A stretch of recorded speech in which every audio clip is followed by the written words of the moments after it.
Today's daf we're going to be learning is Avodah Zarah Daf Lamed. This is the daf for Shabbat. We're going to get started with the top of our daf. Amar Rav Shmuel Rav Yitzchak Amar Rav. Okay, so we have a statement of Rav Shmuel Bar Yitzchak in the name of Rav, specifically about a limitation on bishul akum. That's our topic. Food cooked by Gentiles. We already saw yesterday. It's machloket Rashi and Tosfot, or even a contradiction between Rashi in two different places. Is it according to Rashi on our daf because of maybe the Gentile will add some non-kosher food into it? Or is it more of an issue of chatanut? We're worried that it might lead to marriage if you end up engaging in eating with the Gentile. So cooking will lead to eating, which will lead to marriage. Now we're going to see there's some limitations on it. So we're going to have two versions of what Rosh Shmuel said in the name of Rav Yitzchak in the name of Rav. Rosh Shmuel, the son of Rav Yitzchak, said in the name of Rav. If it can be eaten raw, no bishul akum. So basically that seems similar to it doesn't change its form. It could be eaten raw. So the cooking, what really it means, it seems like the cooking really hasn't changed it, hasn't turned it from something inedible to something edible. B'sur manuhachi, that was the version in Sur, but pubedita manuhachi. In pubedita, they had a different version. Amar of Shmuel Bar Yitzchak, Amar Rav, kol she'eino ne'echal shulchan melachim, lelafet bo et hapat. If a king's table, they wouldn't eat it on the king's table, to eat it with their bread. Ein bo b'shum b'shulei avdei kochavim. Okay, it's not going to be a problem if it's something that you wouldn't be fit to feed for a king. This is a big heter because there's a lot of things that, right, either one or the other. Now, these are two different versions of what Rav said. But in the end, halacha lamasa, which is just interesting in and of itself, halacha lamasa, we paskin like both. If it doesn't have that, or it doesn't have that, right? If it can be eaten raw, or it wouldn't go on the king's table, then you're allowed to eat it even if a Gentile cooked it. It's a very important halacha. My benayu, what's the difference between the two opinions? Benayu, dagim ketanim, small fish, which can't be eaten raw, but they would never go on a king's table, or aride, which are some sort of mushrooms and truffles, which also, all of these have the same criteria, or daisa, which is they cannot be raw, but you would never serve them on the king's table, like a porridge. Amarav Asi Amarav. Dagim ktanim meluchim ein behem mishum b'shulei avdei kochavim. If you have these small Rav Asi in the name of Rav, you have small salted fish, since they could be eaten raw, right? Because they're salted, then you don't have to worry if they cook them. Amarav Yosef im tzla'an ovei kochavim somech Yisrael alehem mishum erevei tavshilim. If therefore, if Rav Yosef says, if a Gentile were to roast them, you could eat them. You could even use it for your erev tavshilim, meaning this counts as a cooked item, even though it was cooked by a Gentile. The avdinu ovei kochavim kaseh deharsana asul. But if he prepares kaseh deharsana, which is a fish prepared with flour, it's forbidden. To which the Gemara says pshita, obviously it's forbidden. Well, they say because you can't eat the flour when it's raw. Ma'u detema harsana ikal kamashmalan kimcha ikal. You might have thought that the fish is what's the main part and not the flour. But they come teach you the flour is the main part. Kind of sounds like the debate about schnitzel, right? You're eating the schnitzel because of the crusty part on the outside, or you're eating the schnitzel because of the chicken inside. And there's a debate about what's the main part and what's not. And it's relevant for brachot, for what blessing you make on, or bracha you make on schnitzel. Amar Bruna Amarav. Ovei kochavim sheitzit ta'or ba'agam. If he set on fire a meadow, or Gentile, kol hachagavim sheba'agam asurim. All the grasshoppers are forbidden. So now they say hechidami. What's the case exactly, and why are they forbidden? Maybe it's because we can't figure out. Remember, there's different distinguishing marks about a grasshopper. We had that yesterday. Can't figure out which is kosher grasshopper, which is not, because now they're all burned. You have no way of knowing. Well, my area of kochavim, afilu Yisrael nami. Even if it was a Jew who did it, it would be a problem. But if you say it's because of bishul akum, because they cooked by burning the meadow, they cooked up the grasshoppers, that's not considered cooking, because we're going to see right now, in order for it to be considered cooking, the Gentile had to have intended to cook. And in this case, the Gentile was just planning to burn the meadow, in which case we don't really understand what the issue is. Now here, let's understand why we know it's not forbidden if it's bishul akum. V'ha'amar Rav Chanan bar Ami, amar Rabbi Padad, amar Rabbi Yochanan, hayovei kochavim decharish reshe. If it scorches, singes a head of an animal, shari lemechal minei, you can eat from it. Afilu miresh one, even from the tip of its ear or the top of its ear. Alma lavure se'ar kamachavim, because the reason why they scorched the head of the animal, singed it, was to take off the hair. Hachinami, and it wasn't to cook it. Hachinami legaluya agma kamachavim, right? They were just trying to burn the meadow so they could get to the surface of it. So therefore, no, it can't be. So now we're stuck because we don't know. In other words, it can't be forbidden for that reason. So why is it forbidden? The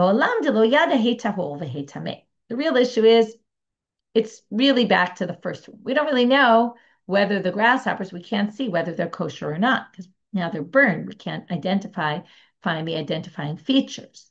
Umas. So then the question was, well, from a Jew also it would have been, well, the case was that a Gentile singed it. So because of that, that's why they said it that way. But had it been a Jew, it would have been also a problem. So that actually had nothing to do with Bishul Akum. We just thought maybe it did. But in the meantime, since we're here, Gufa, Amar Rabbi Yochanan, right? We had the whole Amar Rabbi, it should be Amar Rav Chanan bar Ami, Amar Rabbi Padat, Amar Rabbi Yochanan. So now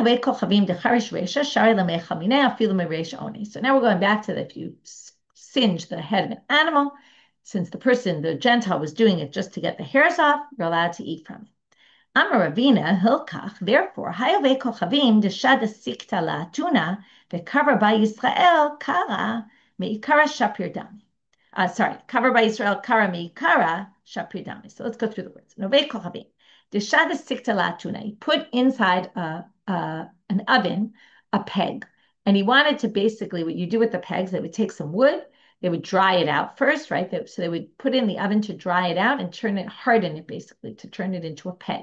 Now, there were two processes that would happen. First, it would soften by putting it in the oven, softens it, and then it would dry out all the liquids in it, and then it would end up hardening. Now, the softening process is actually kind of like cooking. Okay, it's like that's what happens to food. It softens when you put it in the oven. So what happened was this Gentile and this is we're going to derive from the fact if you're doing it for a different reason, it's not bishul akum. If the Gentile puts this peg into the oven in order to harden it, the kavar by Israel kara meikara. Now, the Jew put in a gourd beforehand into this oven. The Gentile puts his peg in, makes a fire in there, and burns the peg. In the meantime, the gourd gets cooked. So Shapir Dami, this is fine. To which the Gemara says, Pshita, of course it's fine. Why would you think it isn't fine? He certainly wasn't intending to cook anything. Well, you might say since the first stage of drying out that peg is actually like a cooking process, right? You might have thought it was a problem. But really in the end, even though we wanted it to soften so it could harden, really in the end, the intent was for the hardening, and therefore this is not an issue at all. Amar Rabbi Yehuda Amar Shmuel. Now we get to some very important halachot that relate to certain situations where Jews and Gentiles are together involved in the cooking. This could happen in a process it could happen in many ways, but certainly the most common occurrences these days is a restaurant, for example, where there's Gentiles and Jews working in the restaurant, or it could happen in someone's house if you have a worker who's a Gentile in the house who's cooking for you. So hiniach Yisrael basar gabe gechalim ubao ve kochavim v'hafach bo mutar. Right. Obviously, there's many other situations, but if a Jew puts meat on the coals, and an ovei kochavim comes and flips it, mutar. Okay, that's totally fine.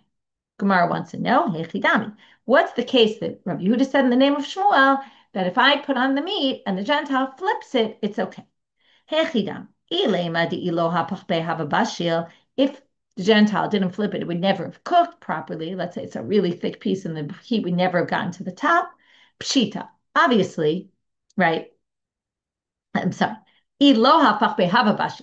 If he hadn't flipped it, sorry, the opposite, it would have cooked anyway. Well, obviously, it's not bishul akum because I put the meat on. It would have cooked anyway. His action had no bearing on what happened.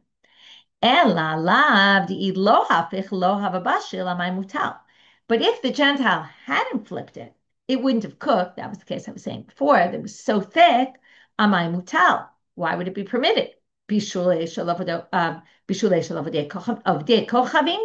a classic case of bishul akum because that Gentile caused the meat to be cooked. So what's the case? To which the answer, lo tzricha. It has to be something in the middle. Di lo hafech hava bashal b'tarte shai. If the Gentile hadn't flipped it, it would have cooked in 2 hours. Hashta kabasha b'chadashata. But now it cooked in 1 hour. So now, this is, why is it telling you this isn't bishul akum? Because ma'u detema, you might have thought, kiruve bishula miltahi. Maybe speeding up the process is considered cooking, and therefore the Gentile was involved in the cooking process. Kamash malan, therefore comes to teach you no. Since it would have cooked anyway, the Gentile really didn't change anything here. To which the Gemara questions this from something that Rabbi Asi said in the name of Rabbi Yochanan. V'hama Rabbi Asi am Rabbi Yochanan koshu k'ma'achal ben drosai ein bo b'shum b'shulei ovdei kochavim. Yeah, let's first explain what is ma'achal ben drosai. We remember from Masechet Shabbat, which is in a ma'achal ben drosai, which there was a robber whose name was Ben Drosai, and he would cook his food quickly and eat it because he was always on the run. And he would eat his food either half or a third cooked. There's different interpretations. And therefore, it says here, Rabbi Yochanan says, if it's already cooked, cook it, let's say, a third of the way, that's already considered edible, and therefore, there's no bishul akum at that point. Akum could do the whole rest of the process, it doesn't matter. Well, the assumption of this statement is, if it isn't a third of the way cooked, and then let's say the Gentile gets involved, sounds like I didn't really cook it because I didn't get it to the minimum amount. So it would sound like if the Gentile flips it before it's a third of the way cooked, it would be a problem. Now, in the previous statement of Shmuel, Shmuel didn't say that. Shmuel said the Gentile can flip it and it's totally fine. So how do we explain that? So they say hatam, that where it makes the inference, if it's not cooked k'ma'achal ben drosai, it's going to be an issue, is a little different. It's kigon de otve besilta, v'shak le'ovei kochavim v'otve betanura. It's where I put it in a basket. At least that's Rashi's interpretation of what a silta is. I put it in a basket. In other words, I put it on the fire and then I took it off the fire and then the Gentile came and put it back on. If it wasn't ma'achal ben drosai when I took it off, it's a problem when the Gentile puts it back on. But if it was already a third of the way cooked, then it doesn't matter because I already made it edible. And then that doesn't contradict the original statement, which is I put it on the fire, they flipped it. If the Gentile hadn't come, it would have just continued cooking from my action. I didn't take it off. And that's why there's no contradiction. And now going back to this halacha of Shmuel, Tanya Namihachi, here's a brighter to support. Meniach Yisrael basar al gabei chalim. I could put meat on the coals. Ubal ve kochavim umahapech bo, and then the Gentile comes and flips it. Ad shevo Yisrael mi beit knesset or mi beit midrash. In other words, I go out to the beit knesset or the beit midrash, and in the meanwhile, the Gentile flips it. It's fine. Ve'eno choshesh. I can do that and ask the Gentile to flip it while I'm not around. And that's totally fine because if I just left it there, it would have been fine on its own. And likewise, shofetet ishak al gabei kira, a woman could put a pot on the fire, ubat obed kochavim, and a Gentile woman could come, umigisa, and she'll mix it, turning out I'm a bet, ad shetavon mi beit hamerchatz mi beit hakneset, until she comes back from the bathhouse or the shul. Notice the woman is not in the beit midrash, but she is in the beit knesset and the bathhouse. Ve'ena choshesh, and you don't have to worry, right? That's just a description of where the women generally would go. Obviously, in those days, the women were not in the beit midrash, that we know.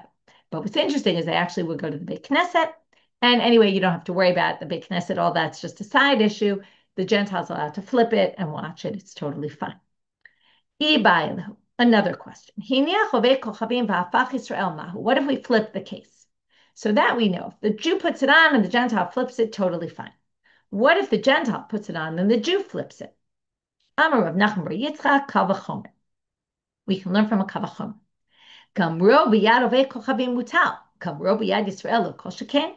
If the ovei kochavim finished the process in the previous one, and we said that's okay. Now let's think about why that would be a kal v'chomer, right? But let's just finish the line.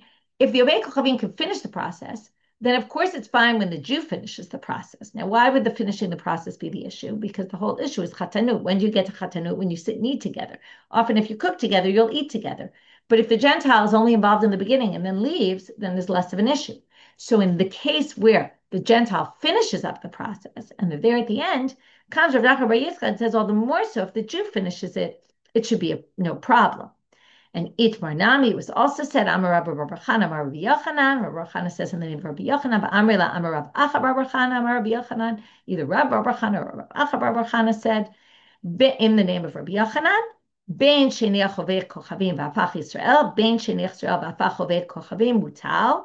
Okay, either which part of the process. This basically means, and this is very relevant halachically, as long as the Jew is involved in some part of the process, doesn't need to be the beginning, doesn't need to be the end, but some part of the process.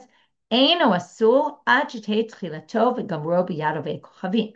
It's only going to be forbidden when the beginning and the end, and what the commentaries explain, what this means is from the beginning all the way through the end, not just the beginning and the end, but from the beginning through the end, the Gentiles with the food, that's when it's a problem. The Jews involved in some way, it's okay. Now, there's a very famous machloket between the Shulchan Aruch, which is the general Sephardi psak, and the Ashkenazi psak, which is the Ramah and his commentaries on the Shulchan Aruch, about lighting a flame, right? Like turning on the fire, opening the oven, right? Turning on the burner, which is a big, big heter that people use in restaurants and in people's houses. Okay, now, where does that come from? Okay, so we're about to see the sugya where it potentially comes from, but I'll already point it out here that until now, we've really been discussing putting the meat on the coals. Nobody discussed turning on the fire. However, this line of the Gentiles involved in the process from start to finish maybe makes an allusion to that. It's not clear. Start to finish could mean from the time the meat went on the fire to the time the meat went off and having nothing to do with the fire at all. That's first of all. Now we're going to get to the sugya, which talks about it. And notice we're going to switch from meat to bread. I'm a Rabina. Hilchata, the halacha is, harifta, this bread, the shagar ovei kochavim va'afai Yisrael. The Gentile, shagar means he lit up the oven. Okay, usually shagar means to send, but what it means probably is he sent the fire into the oven. In other words, lit up the oven. Ve'afai Yisrael, but the Jew put the bread in there. Inami, or shagar Yisrael va'afai ovei kochavim, or the opposite. The Jew lit the fire and the Gentile put the bread in. Inami, shagar ovei kochavim va'afal ovei kochavim, or the Gentile made the fire, the Gentile put the bread in, but ate Yisrael v'chata b'chitoy, but the Jew came and just stoked the coals in the middle, shapir dami. That is sufficient. Now, here's a big debate about this case. Is this specifically for bread? This is the reason for the machloket of the Shulchan Aruch and the Ramah. Does this apply to bread only? Now, why would it apply to bread only? Why would there be a difference? Because perhaps you could say that the lighting of the fire for bread specifically was an art form. It was a unique, right? There was a way to do it. It had to be done perfectly right. Whereas usually you cook meat, it doesn't really matter is it high, is it low. I mean, you can burn the meat a little more, but the bread has to be at the exact right temperature. And perhaps it's considered more of a malacha than it's possible. And then this would only be true for bread, because then the action of turning on the fire has significance. Whereas when you're doing it for meat or something else, it's not really a significant event. Or it's just bread an example, okay? And bread is just another example, and it could be anything. By the way, another reason the commentaries give to maybe say it's only bread is that also perhaps they were more lenient with bread. We saw about bread is chayei sha'ah, right? It's necessary for people to survive. So maybe because of that, it's more important, and therefore they allowed it, whereas they were more lenient there than they were in other cases. Remember, they wanted lahatir tapat, right? There was already this agenda to try to be lenient, and maybe it was just a leniency that came up with bread, and that's another possible reason to differentiate. So obviously the Ashkenazi psak, which is you can turn on a flame, doesn't understand the sugya that way and thinks that this is true for any case. Okay, moving on, and now we're moving to dag maliach. Okay, so now we have salted fish. That basically we took a fish that wasn't edible, and then the Gentiles salted it. Chizkiah share, Rabbi Yochanan asar. Chizkiah permits, but Rabbi Yochanan forbids, because basically you took something that wasn't edible, you turned it into edible. On the other hand, you didn't really do it with the cooking process, but Rabbi Yochanan says, right, salting it is like cooking it because it prepares it for eating. Or is it really only cooking with a flame and all that? And that would be chizkiah. Beitzat sluya, roasted egg, bar kapara shari, Rabbi Yochanan asa. So again, we have a machlok at this time between bar kapara and Rabbi Yochanan. Rabbi Yochanan is consistent in both. Bar kapara is lenient and says a roasted egg. The Rashi explains it's because the egg is in a shell. And because of that, the Gentile can't even come in contact with the egg. Which is again, it's not exactly clear what the issue is and why that would be the issue. Some commentaries have other opinions about what exactly the issue is here, right? Some people say it's because you can eat the egg raw, even though people don't really, but theoretically it could be eaten raw, and maybe that means it's in the category of could be eaten raw. Sounds like a better explanation. Anyway, Ki'ata Rav Dimi Amar, Echad Dagmaliach, Echad Beitzat Tluya. Okay, so when Rav Dimi came from Israel, he had a bit of a different tradition about this. Both the Dagmaliach and the Beitzat Tluya, Chizkiah Ubar Kapara Sharon. The two of them permitted both. Not that one permitted one and one permitted the other, but the two of them together permitted both of them. They both agreed. And Rabbi Yochanan Asar, that's the same. Rabbi Yochanan forbade both. Now we're going to hear a story, a bit of an interesting story, the dangers of being a posek, or the hazards in the job. Rabbi Chia Parva'a Ikla Be Reish Galuta. So Rabbi Chia Parva'a comes to the house of Reish Galuta. Now the Reish Galuta is the exilarch, very wealthy. Sometimes the exilarch had some thugs around and people that were involved in they weren't always the greatest of people that hung out in the house of the Reish Galuta. And now we're going to see a story that certainly supports that. He comes to the Reish Galuta, Amrele, Beitzat Tluya Mai. So they asked him, what's the story with Beitzat Tluya? It was cooked by a Gentile. Obviously, the exilarch had all these workers, probably had people in the kitchen that weren't Jewish. So Amar Lahu, he says to them, first, Chizkiah bar kapara sharu, Rabbi Yochanan aser. Okay, so there's machloket, he tells them. But he says, two people say it's okay, and one person says it's not. And when there's two against one, we pass them like two. So yeah, it's going to be good. But that was the answer they wanted to hear. Perhaps that's why they asked him. They knew he was going to be lenient. But then Amar Lahu Rav Zvi must have been around there, and he said, Lo titzitule, don't listen to him. It's not true. You have to be stringent. Hachi Amar Abaye, because Abaye said, Hilchata kavatei Rabbi Yochanan. Abaye paskin like Rabbi Yochanan. So you have to listen to Rabbi Yochanan, and you can't eat it. Well, they didn't like what he said. Ashkihu neguta chala. They fed him this very strong vinegar. V'nach nafshe, and they killed him. Sounds like they poisoned him. They didn't like his psak, and they poisoned him with food. Terrible story. I don't know what it means. If you don't like the psak you get, you could poison your rabbi. Certainly I don't think the Gemara. It's interesting the Gemara doesn't go farther about this and what happened to them after, but it's a little bit of a crazy story. That's why I started with the hazards of the job of a postgate. Somebody doesn't like your psak, look what could happen. Tano Rabbanat. Now we're going to get into some other things which aren't really cooked, but some sort of process. They go through some sort of process, or we're going to see. Tano Rabbanat, a kafrisin, which are caper buds. Okay, so the capers, they would salt, but really theoretically, you could eat them when they're raw, even though most people don't. Kaflutot, which are leeks. Vehamatalia, matalia, which we're going to see what it is. Hachamin, hot water, which we know doesn't change when you boil it. Haklayot, toasted grains, which we saw already, parched grains. Shelahen mutarin. Okay, if they're Gentiles, they're all permitted. Beitzat Tluya, as we saw before, this supports Rabbi Yochanan, and this braita, a roasted egg is forbidden.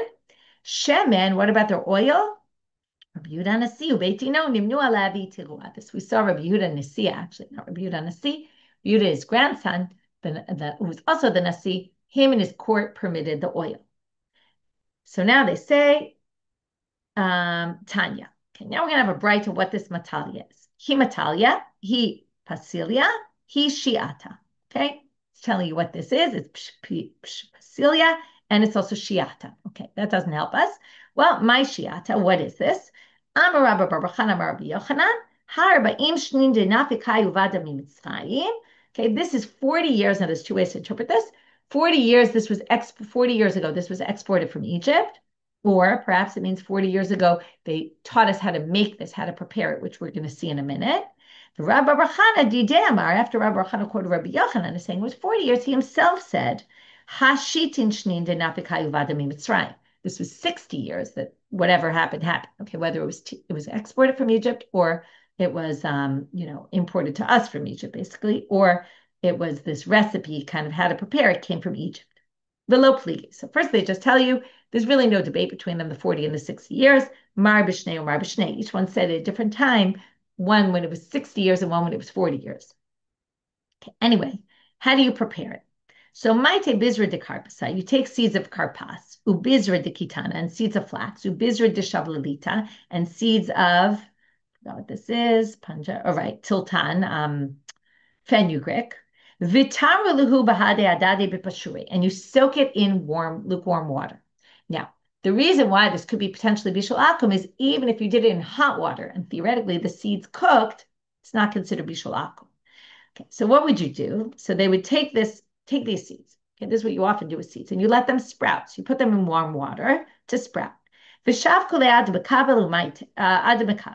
then you leave them until they sprout. And then you bring new earthenware vessels. And you fill them up with water. And then you put this kind of clay, this, I think it's a red clay. And then and then you stick the seeds in. And then you go into the bathhouse. You'll see in a minute why this is relevant. Because this is what people would do with them. Okay, so they would wait till they sprouted, they put them in soil, and then they would go into the bathhouse and leave them outside. When they would come out, they would have already sprouted. Okay, it was like this miraculous thing that you would go into the bathhouse, you would come out, and they would already grow. They would eat it and it would cool them down because when you go into a bathhouse, you're in very hot waters and you would want to jump in. Often people nowadays, you jump into cold water after. So they would need something to cool their bodies down. So they would eat this thing that had just sprouted while they were in the bathhouse. The kaire, I didn't finish reading. Kaire means it cooled them down. Mibinita derashai, from the hairs on their head, achufar dikarayo, till the nails on their toes. Okay, it would completely cool their body down. It sounds like a bit of a crazy thing. And in fact, Amar Ravashi, Amar li Rabbi Chanina, Milin. This is stom words. People make this up. It's Bubba Mises, right? This isn't true. It doesn't happen. The Amrele Bimilin. Other people say no. He said it happens with words, meaning they would also have to say some sort of incantation, like a spell. And that's how this would happen in a magical kind of manner. Okay, anyway, why did we do this? Because we wanted to explain what this matalia is, that if a Gentile prepares it, you're actually allowed to eat it. Tanu Rabbanan. Hakosfan shalavdei kochavim shuchmu. Okay, these are the dregs of the dates that they would take, or the date husks they would take from after they would prepare beer or wine. They would take them of avdei kochavim shuchmu. Okay, so the date husks of the Gentiles that they warmed up in chamin, in hot water. Biyoreg dolaf, they cook them up. Okay, people would cook these up and then eat them. If they cook them up in a big pot, asul, biorek tana mutal. Depends on the size of the pot. What does this have to do with anything? This isn't actually bishul akum. I'm not sure why. Maybe because you would never eat it at the king's table or something. But the issue here is they cooked it in their pots. And now we're going to talk about kashrus. The pots basically absorb flavor and then spit out flavor. So in a small pot, it's okay. So now we want to know why. And before we get to why, what does it mean small? What does small mean? How small is small? What's considered small? If you can't fit a bird or a swallow, which is a very small bird in it, then that's a small one. I know why. Because the assumption is you can't fit meat in there or something not kosher. It's too small. So now they say, what do you mean? You could chop it up into small pieces and put it into a small pot. So there could have been non-kosher stuff cooked in there. It must be something so small that even the head of a swallow, which is teeny, can't fit in there. That's already, I don't even know what kind of teeny pot you're cooking anything in. But now they say, but it says in a bright but it says even a big one is allowed. So how can we explain that? Lo kashya, don't worry, not difficult. Hakiman damar noten tam lifgam asul. Hakiman damar noten tam lifgam mutal. The whole issue of taste in pots changes after 24 hours because after 24 hours, the vessel already spits out bad flavor. It's already rotten, spoiled. So if you wait the 24 hours, the question is, it spits out bad flavor, is that permitted or not? So one opinion says it's not permitted, and that's the one that says you can't use a big pot. But the one that says it's permitted thinks if it spits out bad stuff, it's okay as long as 24 hours have passed. That's how we reconcile the contradiction. Now we move on to oil. Okay, I'm a Rav Shesha. Now oil, we already said they permitted, but what if you cook up the oil? So hi mishcha shlika da aramai asul. If they cook it up, it's a problem. Now what's the problem? Oil can be raw, it shouldn't be bishul akum. What are we worried about? Maybe we're worried they mixed wine into the oil and when they cooked it up. But Mr. Sorry, that would ruin the oil. So we're definitely not worried about that. And then, wine would be an issue of yain nesa. And as I said before, if it's bishul akum, well, you could eat the oil raw. If you're worried about their their kelim, their vessels, that the taste will come out. Well, we hold that when it gives bad flavor, it's actually permitted. And therefore, it's actually permitted. Okay, so they asked him, right, what Rav Sheshet asked, and Rav Safra basically says it's fine. Because so now they asked Rabbi Asi, Hi ahene shlike taramai. Now we take dates that they cooked up. Ma Julio lo tibaila divadai shara. Clearly sweet ones, since you could have eaten them raw, no problem. Mirire, the bitter ones, lo tibailach divadai asire. You wouldn't even ask about those, the bitter ones, because for sure it's forbidden. You can't eat them when they're raw. So now they say, what was the question? Kitibailach mitziai. So it said, I want to know about the in-between ones. Sort of could be eaten, sort of not, right? They're a little sweet, but they're also bitter. Amar lehu maitibai lehu. Why are you asking? Do Rebbe Asal? My rabbi forbade. And Manu, who's that rabbi? Levi. Levi forbade it. That's the answer he gets. Shatita. Now we're going to talk about shatita. Okay, this is a type of porridge that they would make sometimes with grains and sometimes with with lentils. So now they're going to talk about, let's learn about the different ways they prepared it. They would mix it probably with honey, and then they would add either wine or vinegar. Now, I'm sorry, water or vinegar. So if it's very sweet, then you're going to add vinegar to it, right? And that was the lentils. They would add the vinegar to kind of undo the sweetness of them. So Rav Share Avodah Shmuel the Levi Asre. So we have Rav on one side who permits this if a Gentile prepared it, and we have Shmuel, the father of Shmuel and Levi, on the other side that forbid it. Right? We already said this porridge kind of stuff would go on Shulchan Melachim, so it's not Bishul Akum. The question is there a concern that maybe there's vinegar in it? And then what if there isn't? We'll see then why would there be an issue. So why did Avu and Shmuel, Shmuel and Levi Aser, and exactly which case are they debating? Definitely the grains, okay, wheat and barley, nobody thinks it's a problem because they only put water in them. But lentils, dechala, if you added vinegar to it, everyone obviously agrees it's forbidden because the vinegar could be from wine that was used as a libation. The whole question is, what if you have lentils, porridge that they only put water in? Do we say Marsaval, the one who says no, gazuinan ha tuha? You have to say, well, if we allow this, people might think that the lentils with vinegar is okay, and it's not. Umar savar lo gazlinan. And the other opinion is we don't make gzera. Everyone knows the difference between the ones that have vinegar and the ones that don't. That's one version of the whole machloket and what they debate and what they don't. But some people say, everyone agrees, even Rav agrees, who mocked here before. No, Rav says no. Any lentils are forbidden, even if there's no vinegar, because people confuse lentil porridge and lentil porridge. Not going to know the difference necessarily. But the question is, if we make porridge out of wheat and barley, where definitely there's no vinegar in it, and you can obviously distinguish between that and lentils, still, Marsavar Gazrina Ha-Tuha. Avodah Shmuel and Levi say no. Still, if we allow that porridge, people will think you can allow the other porridge. And therefore, you can't eat it if it was made by a Gentile. Again, not for Bishul Akum, not for the issue of their pots, but for the issue of the wine. Umar Savar Lo Gazlina. And Rav says, no, there's no reaon to make a gzera. Amar Rav, and Rav says another statement. This is a total, not really so significant for the purposes of the sugya, but Tremi Neshti Ta'a, Shadar Barzilai Giladi David. Okay, and in Sefer Shmuel, Barzilai Giladi sends food to David, and he sends him Mishkav, Sapot, he sends also other things, places to sleep and sit, and couches, uklei utzel, different kinds of utensils, chitim, useorim, v'kemach v'kali, so wheat and barley and flour and roasted grains, ufol, okay, which is a kind of bean, and adashim, lentils, v'kale, and toasted lentils.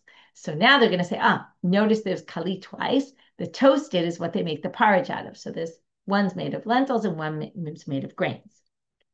The fact that nowadays people take out these pots full of porridge into the shuk and hardia that were made by Gentiles, and nobody's concerned for the stringent opinion of the father of Shmuel and Levi. People actually eat this stuff from Gentiles. Last part for today, kvashim. Okay, these are pickled items. That often people put wine in them. This was listed in the Mishnah as things you can't have from Gentiles. Amar Chizkiah lo shanu ela shedarkan. This is only if it's typically using wine. And then, so what did the Mishnah say? Let's just review. It's actually forbidden to eat, but you can benefit from it.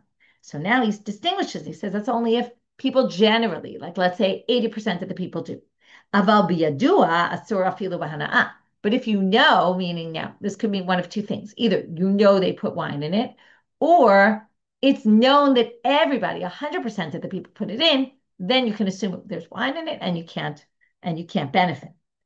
Umaishnami morayis, desharu rabbanan bahana'a, but the morayis, which is this fish brine, the rabbis, there's some chalukah rabbis and Rabbi Meir. In a minute, we'll discuss Rabbi Meir's position, but the rabbis forbid it. So why do they forbid the morayis, this fish brine or fish stew?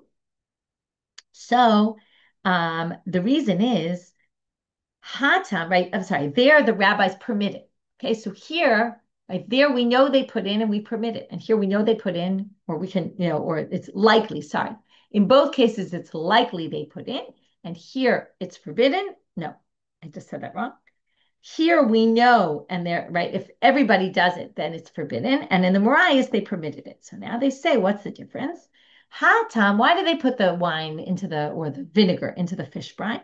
The reason why they do it, it's actually wine. The reason why they do it is lavure zuama. It's to get rid of the bad smell. Ha lemituke tama. But here it's coming to make it sweeter. So now it's very interesting because if the wine is coming to sweeten it, then you want the taste of the wine. If the wine is just coming to take away a bad taste, it's kind of like it's invisible. It's just sort of getting rid of a bad taste, but it's not that you want the wine in there that's going to change the taste for it to be a better taste or a sweeter taste. And therefore, you're allowed to, again, you can't eat it anyway, but you are allowed to benefit from it. Rabbi Yochanan Amal, but Rabbi Yochanan said, different from Chizkiah, afilu biyodeh nami mutar. He thinks even if everybody puts wine in it, it's still permitted. To which they say, according to him, Maishnami Marais the Rabbi Meir, Daser Bahana'ah. Now we have to compare him to Rabbi Meir. Why would Rabbi Meir say Marias is permitted and you say this is forbidden? Now here we're going to go in a different direction, which is Hacha Yediyah Mamasho, Hacha Lo Yediyah Mamashan. In the case of the pickling, okay, so again, if you pickle with, everybody pickles with wine in it or vinegar in it, which is really comes from wine. Everybody pickles with vinegar. Rabbi Yochanan says it's fine. Why is it fine? Because lo yadia mamashan. In the end, what are you eating? You're eating the pickles. You're not eating the juice that it's, the stuff that it's sitting in. So in the end, right, the brine, I don't know if you call it brine, but whatever it is. So you don't really know if there's wine in what you're eating. But in the fish brine, you're eating the brine. There's no fish in there. It's just the sauce from it. And that's what you're eating. You're dipping your bread in it or whatever people would do with it. And therefore, that's going to be an issue because you're actually eating the wine that's in it. So that's why Rabbi Meir is going to be more strict there, according to Rabbi Yochanan, and Rabbi Yochanan could be more lenient here. So we had two opposite approaches about why be more strict with the Marias or why be more lenient with the Marias. Okay, so that's the end of our daf. We're going to do a quick review. So we started with the issue of the criteria for bishul akum. We talked about both the criteria of the food itself. It has to be the kind of food that can go on shulchan malachim or couldn't be eaten raw. And then we went into how much involvement of a Jew is necessary or how much involvement of a Gentile will mess things up for the food.